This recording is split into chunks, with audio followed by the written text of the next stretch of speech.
Welcome to week 15 and 10 questions for Guests Alliance. It is college football season because CFP has been out, and this is kind of the dog days of the NFL season, I'd like to say.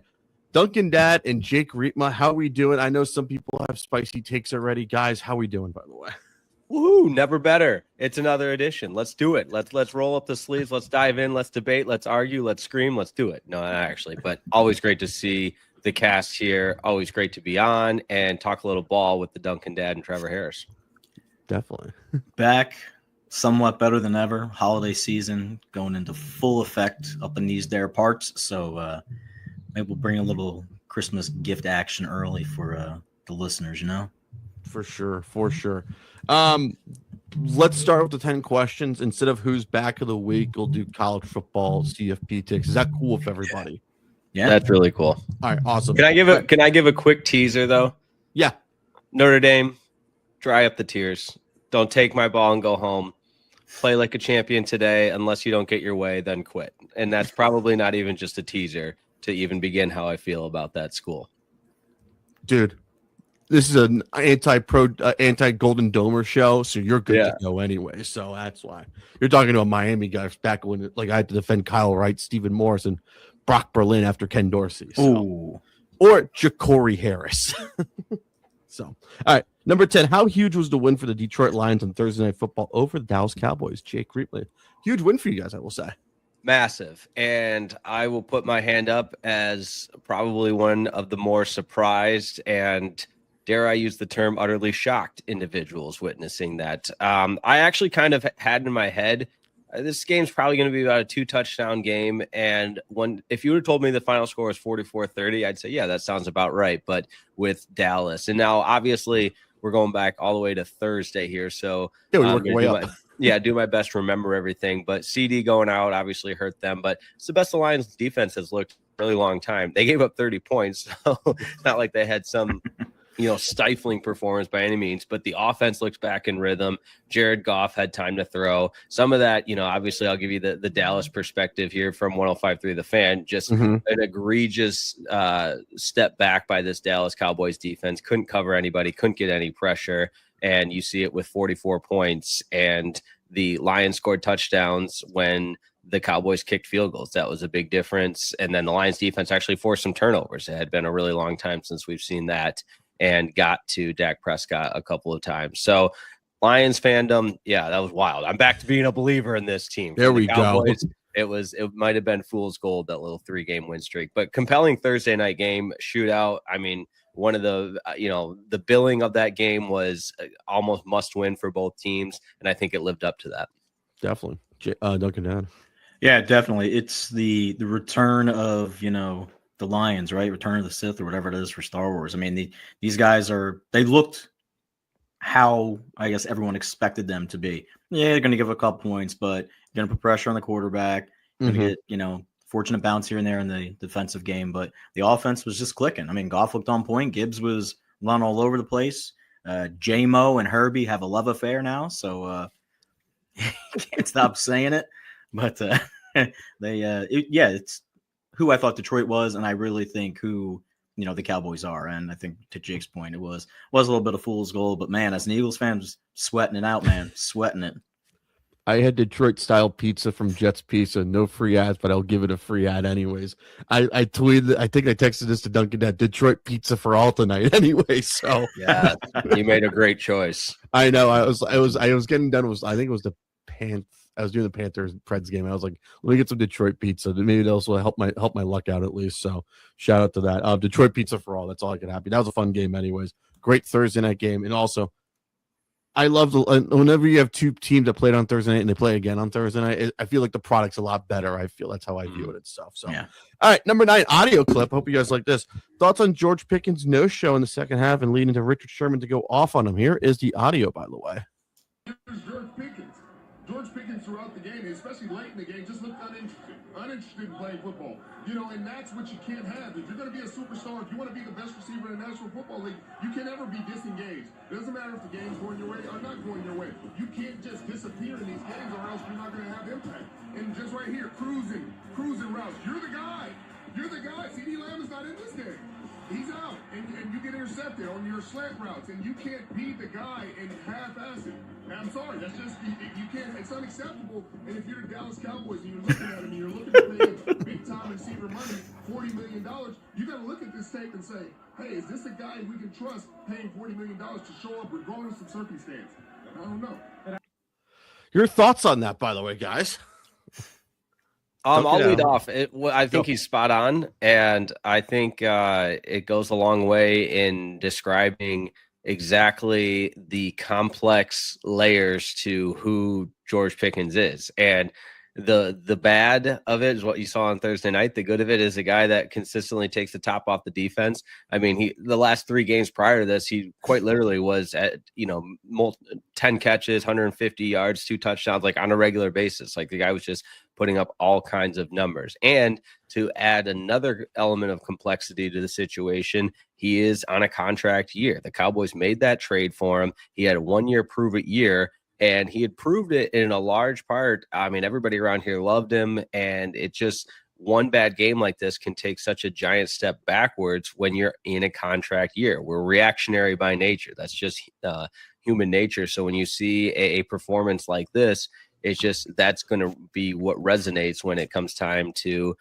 think, is this the guy? Maybe he's somebody that you franchise tag and see if you can roll out another year of a sample size before that next contract. But the frustrating part, I would imagine, for Cowboys fans being, what he's capable of. And it's such a roller coaster between the top of his game as an elite wide receiver and being disinterested, like you said. As for Sherman going off, like, that's his job. I know there was some discourse and conversation and players getting their feels, and it just, if you don't like it, play better. And I think, and it's easy for me to say, if somebody listened to my show, like, that was the worst show I've ever heard, I'd probably, have choice words for them as well. But they get paid a lot of money to go out and perform at a high level. And George Pickens didn't do that. So the people that also get paid money to then evaluate the performances are going to say it was a poor performance.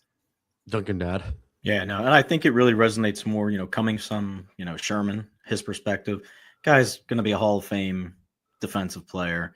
He knows the role. He knows when people are taking plays off. And, it does go back to the money. And to Jake's point again, like, to have a mini, Tyreek Hill, Antonio Brown drama, Queen emerging in Pickens. And there's a reason why he's, worn out his welcome in other places. And especially Pittsburgh. I'm saying especially Pittsburgh, right? And if you're going to be the guy, you got to be the guy, man. Like, you have to show up in those points, go, like, because then all the run out of your mouth you did leading up to this in the last couple weeks, then you're backing it up. But, you got to own it. Yeah, own it. I mean, I'm not writing him a check for $40 million right now. I think he's going to get franchise tag. That's been my biggest feeling all year. Like, the Cowboys will franchise tag him, like, kick the can down the road. I don't know if anyone has said that yet down in Dallas, Jake Riepma, at all. Have you thought? There's been discussion about that. And I think it makes that's what I've been thinking the whole year. They're going to franchise tag him, and then they'll figure out the contract at least. So but it does. I mean, it forces you to ask a lot of questions regarding, the structure of that team. Do you want to, pull a Cincinnati Bengals and just invest in your quarterback and 2 wide receivers? See how that's worked out for them, but we'll see. Definitely. All right, number 8.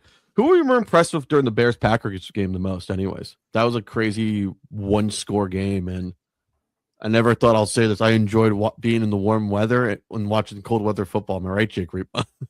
Yeah, I'll say this. I obviously am looking at it from a Lions angle and perspective. I was hoping the Packers would humble the Bears a little bit, but then these same 2 teams meet again in a few weeks, so just they can continue beating each other up that way. I've said this all along with the Bears. I it's not that I'm discounting the wins that they've had. I give them credit, but I don't think they're quite there yet. They're like the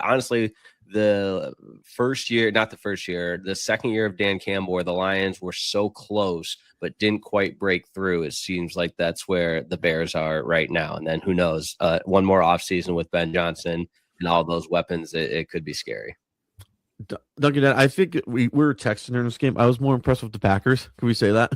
Yeah, I mean, Packers. I don't know if I'm the Eagles. I'm looking up right now. I think they held Swift around like 60, 65 yards for the game. Mm-hmm. They they were gashed. They gashed the Eagles, the Bears, but Green Bay, I was really impressed with their up front. I was impressed how just Love looks like he's settling into like what he has, getting some guys back, that definitely helps. But I was waiting for the Bears to have their Chicago moment, which is their Chicago moment. Not fall off the cliff, but quality of wins, quality of opponents, where we're at. You're not there yet. It's like, all right, let's go ahead and see what the Bears are really made of. But again, play each other in a couple weeks, see how this holds up in between, and go from there. Definitely, for sure. I think it's gonna be an interesting game, anyways. Number 7. Thoughts on the Bears play call to go for it on 4th down, leading to Caleb Williams interception for the end zone. I thought they're gonna run it, just get the 4th down, like get the 1st down at least, and figure out the end zone at least, and get three chances down there. Dunkin, your thoughts on that play call? Yeah, I think that's just Brian Johnson trying to take advantage of the moment, catch people off guard. They living on Bears luck, so they get the touchdown there, and we're looking at a different outcome. Yeah, definitely, for sure. Jake, what are your thoughts on it? Yeah, play calling. It's from a family of play callers. I always tell them, just call the ones that work. It's that simple. But it's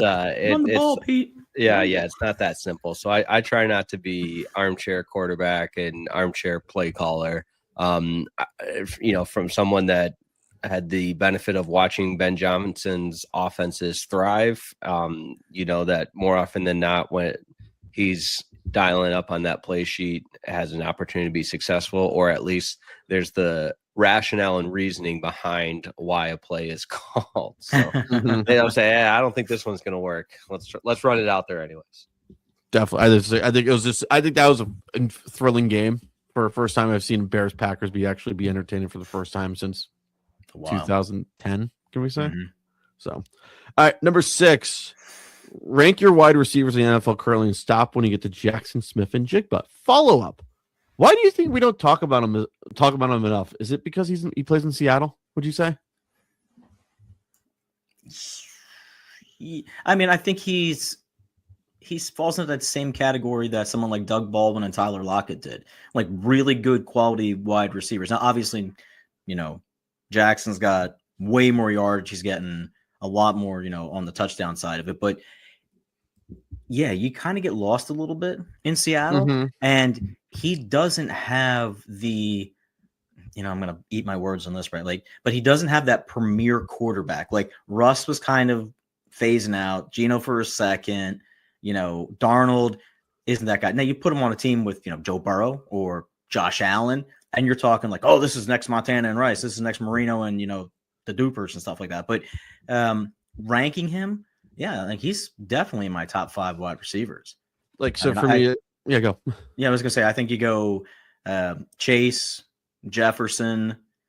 I still have a love for AJ Brown just because I know what he can do. Puka's in there. I think he's got to be like right there. Jake Riepma. I got to throw a CD Lamb in there. Thank you. And honestly, before Thursday, maybe this year alone, Pickens, not.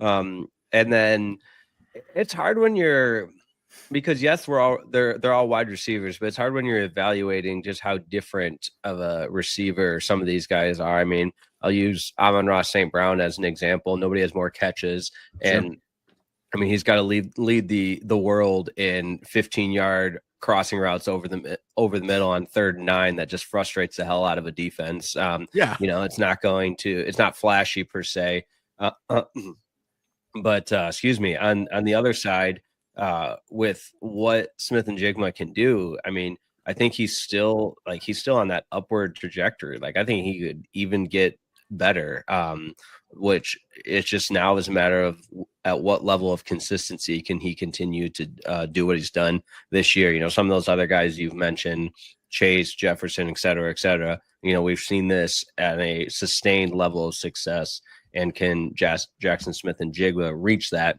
And I think it's no fault of his own. It's just he hasn't been in the league long enough. So once he has, I think he'll start to get that conversation despite where he plays. Because I think now I'll fight back on the, getting forgotten about being in Seattle, because everybody plays fantasy football. Everybody plays, Yeah. Prize Picks or something. No free plugs or anything. Underdog. But, yeah, more or less, whatever we're picking, and point being, like, the NFL is such a, I mean, not even just national, it's such a global product that I think if you're in the know, or ball knowers, as they say, Yes. Jackson Smith-Njigba is elite. All right, this is my list. I said CD 1, Jefferson 2. I put St. Brown up there as 3, by the way, not because Jake Riepma's on the show. I'm just saying that. I have a lot of respect for him. I put Chase up there at 4, 5 Puka, 6 Adams, 7 Evans, 8 I get to JSN, then 9 is AJ Brown. Did I rank him too low? No, I don't think so. I think, track record, like you said, length in the league, sustained production. That's big. Yeah. I like the shout out to Mike Evans, because that's like a lifetime achievement award. The guy has done it so long. Like, you just have to give him so much credit. I know. That's one dude when you look at it who's like single-handedly it's the quietest career playing in Tampa, Florida. Anyways, when you look at it, so well, I just meant too, like, just how long he's been in the league. I mean, he played with Johnny Manziel at Texas A&M. I know. Those are good times. Those were good Saturdays watching Texas A&M play. Gotta say that. All right, number 5. Are the Chiefs done or finished? They lost to Houston on Sunday Night Football. Now 6-7. By the way, who wants to start this bad boy? Because we got 2 questions about the Chiefs. By the way, I'll be short and sweet and to the point. Stick a fork in them. They're done. Done. Yeah, I think they've had their last dance. It was nice, but there's so much talent across the NFL right now, and you get in 2-3 game hole, and you can't fight out of that now. I think it's run its course. It's been the better part of 10 years. Yeah. I mean, everything's cyclical, right? It's got to come back at some point. Sometimes you gotta have a bad year, then you gotta rebound anyways. All right, I think they're finished. By the way, that's what I think. I think they're donezo for the rest of the year. All right, if the Chiefs miss the playoffs, is the GOAT conversation or / is he better than TB12 conversation put on layaway for Patrick Mahomes? Duncan, I'll have you start. Yeah, I never really compared him to like the Brady conversation. I think there's a level that's reserved for, what Brady, did. I was in the Montana camp for the longest time, still, to a point, I guess I go back and forth, but, amazing run, amazing, bunch of years, the MVPs, the Super Bowls, the crazy plays, the left-handed throw, he's good, but he's not the GOAT. Like right now, if you went to somebody and said, hey, gun to your head, I think 90% of the people would be like Brady. You make it the outliers, but there's just not so much. You can put on layaway. Jake, do me a big favor and just repeat the question. Yeah. If the Chiefs miss the playoffs, is the GOAT conversation, or is he better than TB12 conversation put away on layaway for Patrick Mahomes? Okay, got it. All right. I thought that's where we were going. I would say it's hard to have like I made that point about how reactionary we are as humans. And I think when it's all said and done, we'll do the resume comparison thing, and the conversation will still make a lot of sense to, have merit for both of them. Because what Mahomes did in such a short amount of time is so impressive. And I think one bad year, that's the game is not set up to have the sustained level of success that he has had. So I'm not ready to crucify him and take him out of the conversation for this down year. Yeah. It's on layaway for now. I'll come back to it to me late. We'll bring it back later in the years of the podcast anyways. All right, number 3. Give me your power rankings after week 14. Here's who I have. Rams number 1, Patriots 2, Seahawks 3, Bills 4. My 5th I'm up in the air for right now because of reasons anyways. And I think I will put, am I crazy to say, gosh, can I say Chargers? Am I crazy to say Chargers? Yes, not as crazy as Vlad's Panthers, though. Yes, that was ridiculous. By the way, we hit a whole new level with that one. Yeah, that was. Was there any follow up discussion to that? I loved it, but it was like I was just so shocked. I did not ask him when I saw him on Saturday, so that was the last time I saw him. By the way, that was great having Vlad on. He brought a lot of personality, flavor, spice, all that good stuff. He brings he's good people. I like to say he's seen everything. He's my favorite Jets fan. I like to say. There you go. So, all right, power rankings. Dunkin' Dad, who you got? Rams are 1, Patriots are 2, just because I think the Rams fall into that Bears category a little bit. Mm-hmm. I need to see you in a really, really tight game. I know they got Buffalo coming up again, which that'd be they have the Lions. They have the Lions this Sunday anyway, so I'm excited for that. So this is the run for New England. Show me who you are. Like really show me who you are. 3, Denver. 4. I think you got to go with the Packers at this point. I think you really have to go with the Packers. They're coming together at the right time. So far, they're handling their business. Again, got the game coming up against division opponents. See what happens. Number 5-y, 6-y. Oh man, I mean, like everybody's still like Buffalo. Is it Buffalo? Is it not Buffalo? I don't know who Buffalo wants to kind of be. They're a roller coaster. Yeah, it's a roller coaster, and they've all a lot of pedigree. So I'm torn between them and Seattle. I'd probably go Seattle, then Buffalo. Depending on what happens tonight, I think you put the Eagles next. So, Jake. All right, I'm sticking to my Bill Parcells. You are what your record says you are. So I got the Rams. I got the Broncos. Okay. Yeah. Until otherwise noted. And it's just there's something about the Broncos that it travels. I feel like just nobody wants to face that defense. No.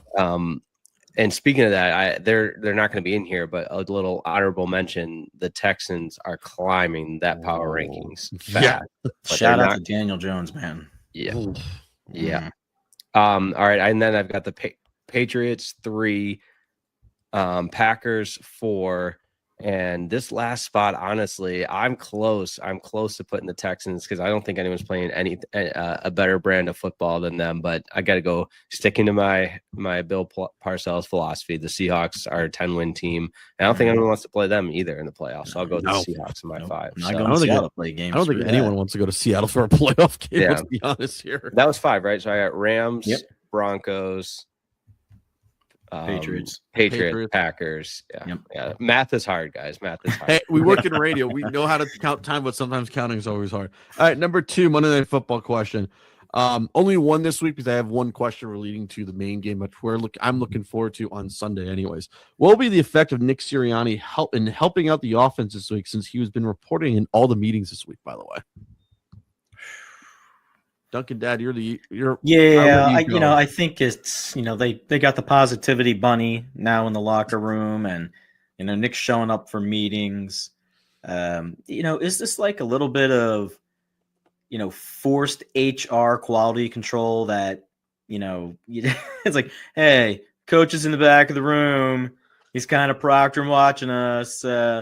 Make sure everybody's real rah-rah. We want to keep our jobs. It's like the PD and then your control room just overseeing you. Yeah, somebody made a phone call. It's like, hey, Nick, just come on, show your face. I mean, it's good for deflecting, I guess, what's actually happening, what's going on. But they need to come out and just establish something tonight, right away. I don't care if it's, screen passes to Saquon and get Jalen into a rhythm. I don't care if it's, going down the field a little bit, but if they come out just flat again, that positivity bunny is not going to be crap. Jake, go. Yeah, it feels gimmicky. All of this, like, it's so funny. Anything in the history of all professional sports, if it results in your team winning, it's great. If it doesn't, there's no point. Like, this isn't a travel soccer team that you're developing skills and competitive nature and everything else. Like there's no more developing that. It's just you win or you don't. And the Eagles, and that's why some of the the conversation that would happen even after wins, I would just be so shocked by certain individuals, not to name names. AJ Brown would be just like, dude, your team won the game. That's all that matters. Yeah. And especially guys that have gotten paid. If you want to get into the contract situation for rookies or people trying to get their second deal, like, hey, I need the stats or something. But maybe that's just my dumb brain of how simplistically I look at things like this, but just win. You don't need puppets and bunnies and dancing on balloons and clowns and everything. Just go win. Yeah. All I want is someone to just shave their head again. And also I just want some jerk off Eagle fan to tell AJ Brown to shut the fuck up and play football. I know there's a lot of Eagle fans in LA today. I hope there's one Eagle fan that goes down near the tunnel and just says that, just for me and Dunkin' Dad's presence of like, we still have you guys Eagle fans still have an edge. All right, number one, this is for you, Jake. I'm actually intrigued by this game. What's the storyline you're looking for in Lions Rams Sunday at 4:25? Follow up for the both of us. Do we like how both networks are having double headers, by the way? Yeah, all for it. The more the merrier. Even though it kind of makes paying for Sunday ticket not as fruitful or viable, but let's take care of those that don't have Sunday ticket. But Lions Rams, listen, I've always had this weird, complicated fandom for Matthew Stafford. I've loved him. He was he brought the Lions out of some really dark times. Number 1 overall pick, gave it his all, but then it didn't work out. And after the trade, I just hated the loser Lion fans that were cheering for the Rams because Matthew Stafford was their quarterback.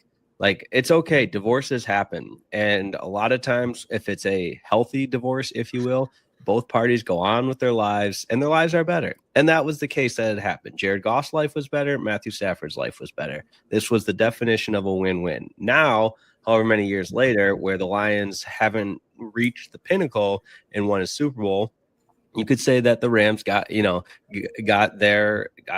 better end of the trade because they won the Super Bowl. But that said, it was such a big trade that these two teams will always forever be linked. So when they play, there's a little bit extra there. And the Lions have gotten the better end of the Rams since the trade, as far as head-to-head goes, knocking them out of the playoffs. And all that to say, if Stafford just has all day to dice up my Lions, it's always a tough pill to swallow. And I was expecting it to happen in the game against the Cowboys. It didn't. So maybe we'll go 2 for 2 there. But again, you look at this Lions defense, and other than the Cowboys game, the recent sample size does not bode well if you're going up against an elite passer like Matthew Stafford. Dunkin' Dad. Storyline. Are the Rams as good as we all say they are, and are the Lions, are they back in the game? Like, are the Lions, did they dust off their little losses, knock out a couple, chinks in the armor, and now they're all right, let's go back to business. I want to see a playoff level game between these two teams. Mm-hmm.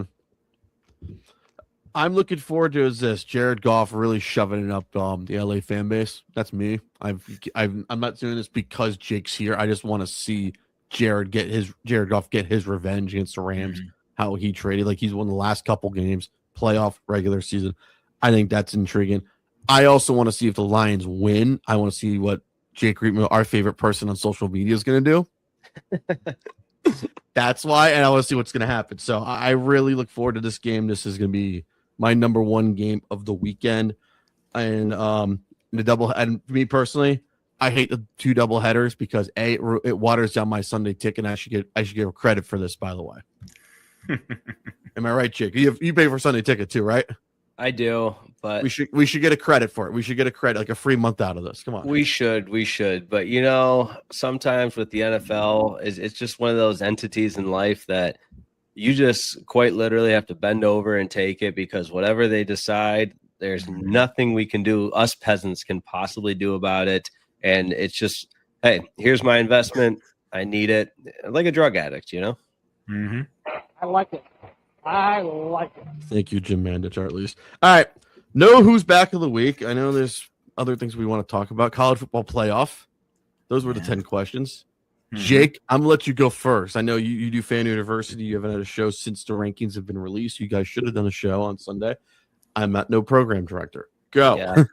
Well, you're not wrong about that. Listen, if I could take you behind the curtain on some of those conversations and what it's like with good old actually, you know what? I'm just going to stop there because I've gotten myself in trouble. But if you know, you know, we'll put it that way. College football playoffs, very complicated relationship with where we are now. 12-team playoff, obviously, a year like this year, you're going to have the conversation. We need expansion. And I don't think you're wrong. But under the parameters in place with the conference championship automatic qualifier, they, to a large part, got the right teams in because of the rules they have to follow. And I'm not anti-rules, and I'm not anti-Tulane or James Madison. Prior to the 12-team playoffs, the group of 5 schools had a decent little run there in some of those New Year's Six bowls that they used to call them. And I'm not suggesting that James Madison has any shot against Oregon or Tulane for that matter, because we've seen that movie before. Now, the teams that were left out, I'll start with Notre Dame, and I gave you my tease.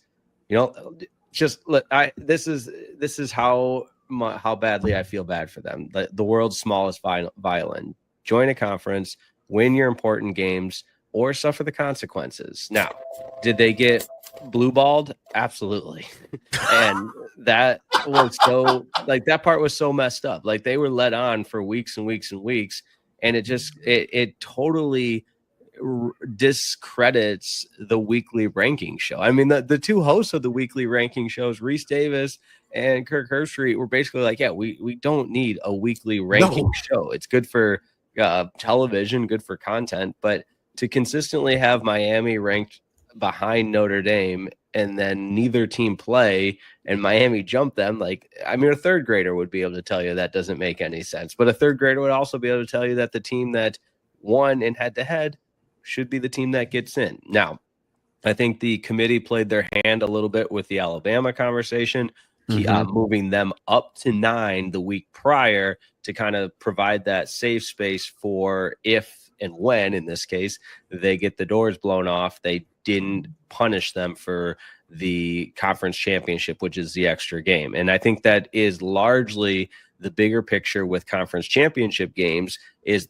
we have to get a more specific set of what conference championship games mean. I love conference championship games. I think they means a lot to go play to be the best team in your conference. I don't want them to go away. We have to get we have to get transparency in what the conference championships mean, because truthfully, the team that I think you could make more of an argument for anyone is BYU. And I know their admin is cooking on social media as we speak right now, but I mean, BYU wasn't even showing up on the potentially in graphics. Like, they weren't even on the graphic, Yeah. And if Texas Tech, I think it'll be an interesting case study. If Texas Tech runs the table and is as good as we think they might be, then what are you going to do for the future when teams they have 2 losses and it's to the eventual national champion both times? Like, does that make them not one of the best 12 teams in college football that deserves a chance? So Miami, Notre Dame, absolutely no sympathy for. BYU, kind of chalk it up to the game. It is what it is. And Bama, I understand why the committee did what they did, because you're not going to punish a team. And the same thing happened with SMU last year, where they were not punished for losing the ACC championship. And speaking of ACC, what a mess, what a cluster. I've talked enough. We don't have time for that. I said this to somebody already, and I already have some people want to say this already. The old Big East schools, you know who you are. Miami, Virginia Tech, Pitt, Syracuse, Boston College. Get out of the ACC, bring Florida State, bring Clemson, go to the Big East people, say, you want your fucking football conference back? We'll bring these 2 schools and the original schools and be in Florida State and Clemson. I've had enough of North Carolina. Oh, it matters that we have some school from North Carolina. We're headquartered in Charlotte. North Carolina could shove it up my ass. I could shove it up their ass. I don't give a fuck about them anymore. They've ruined the football conference, and they invited Miami 20 years ago, and they haven't treated them at all with no respect anyway. So ACC could go fuck themselves. I have no problem saying that anyways. Doesn't matter if they're a horrible refereeing they get from the D3 schools of the Ohio Athletic Conference or D2 schools at least. Fuck the ACC. Bring back the old Big East. That's all I want now in my life now. That's all I could say. But I'm happy that Miami's in. Notre Dame, join a fucking conference. No one gives a fuck that you're independent. You have to play your fucking Navy's, Army, Boston College, and the Holy War, and so many other bogus schools. You don't play Michigan every year. You don't play Michigan State anymore. You guys are fucking losers. Shove that Golden Dome up your ass. Also, Brady Quinn, Joey Galloway, shut the fuck up. That's all I'm going to say now. All right. Hopefully nobody's listening to this at work or with children around. The disclaimer: driving in the car, earmuffs, kids, earmuffs. Yeah, exactly. Right. I don't think there's really much more to say about that whole situation. Perfect. Yeah. Perfect. All right. Let's get to the NFL. Thursday Night Football. Bucks, Falcons, Buccaneers. Thursday Night Football. This game's in Tampa. I said Bucks are 6.5 point favorite. Anyone agree, disagree? What do you got? Yeah, I'm going to say Bucks 6.5. I like it. 6.5 as well? Mm-hmm. 4.5 is the Buccaneers spread right now. All right, yikes, these games, but there's a lot of them, by the way. I decided to just do only the 1 o'clock games. I'm not doing 1 o'clock, 4 o'clock, 4:25. I'm just going to make it easy. Jets, Jaguars, games in Jacksonville. I'm going to say 9.5 for the Jags, by the way. Got Jags 8. Yeah, I'm with you guys. I think the Jags might be for real. I don't know if the books necessarily believe in them as much, so I'll go 6.5. We are all damn wrong. It's 12.5 for the Jaguars, by the way. 12.5? Yeah, that's a lot of points. I just retract and negate my entire statement. Too much. Let's go. Browns and Bears, the game's in Chicago. It's probably snowing already. Also, Bears on a short week, by the way, because they play Saturday night, by the way. Get ready for that, by the way. I'm going to say Bears 6.5 point favorite over the Cleveland Browns. I think to go Bears 5.5, and could be a little bit of a trap game for the Bears, coming off of that loss to Green Bay and Myles Garrett all dialed up now, going for the sack record. I just, be careful if I'm Chicago. Jake. Hey, I've been downplaying Chicago all year, so I'll just keep it at that, and hopefully they keep proving me right. But I'll go 4.5. 4.5. 7.5 is the spread for Chicago. That's way too much for me. Washington and New York for the Giants. Daniels. How is Dan Quinn still has a job for getting Jaden Daniels into twice now or 3 times? I've lost track. Dude, is ridiculous. Someone must be favored here. I said Giants by 3. Yeah, no. Yeah, I guess I'll take the Giants. I don't know. I guess Giants field goal at home, but yeah, let's just circle back to that Jaden Daniels stuff. Like, there's nothing that they could do to really improve their season. And it's great you want to get him playing time, but he's your franchise, man. Like, he is your guy. Yeah. If he goes down and he's hurt long term and you re-injure something, which he did, Bradshaw was screaming on the pregame saying, sit this guy down. There's no need to play. Sit him down, sit him down, sit him down. And, armchair quarterback, hindsight 2020, whatever you want to talk about. But, like, there's no need for him to play in these games right now. None. There's none. Jake, any thoughts? Just because it's fun to play devil's advocate, and it's not this is just me in debate class when my teachers would say, don't just argue to argue. So I am arguing to argue. Football guy, if he's the leader of your franchise, your organization, how are you going to look those other 10 guys in the offensive huddle saying, I don't want to play for you guys? Send them out there. It's a violent game. It's a car accident every play. Something can happen. But no, I don't disagree with that argument. However, he's it's just the second year, there's still some growth and development to take place with some meaningful snaps and just things you can't replicate unless you're on the field in a game situation. So I'm not as outraged by it.